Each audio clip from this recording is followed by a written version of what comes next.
বন্ধু ভাইরা বিপদের মধ্যে ছিল না, আমি আপনাদেরকে অক্ষরে অক্ষরে জানিয়ে দিতে চাই। আমার হাতে একটা কাগজ আছে, এই কাগজের ওপর আমি একটা মোবাইল রেখেছি। এই মোবাইলটা হলো মসজিদ মাদ্রাসা, আর এই কাগজটা হলো ওয়াকফ। তাহলে যে জমিনে মসজিদ আছে সেই জায়গাটা কিন্তু ওয়াকফ। তাহলে ওরা কি দখল করতে চাইছে আপনি বুঝতে পারছেন? আপনি কি বুঝতে পারছেন? আগামী দিন এই এয়ারপোর্টের ভেতরে একটা মসজিদ আছে, এই মসজিদ ভাঙার জন্য তারা উঠে পড়ে লেগেছে।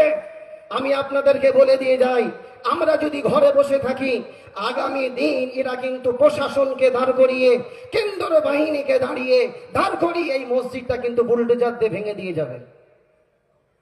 বন্ধুগণ, আমি আপনাদেরকে জানিয়ে দিতে চাই, এই জমিনটা হলো ঈশ্বরচন্দ্র বিদ্যাসাগরের জমিন।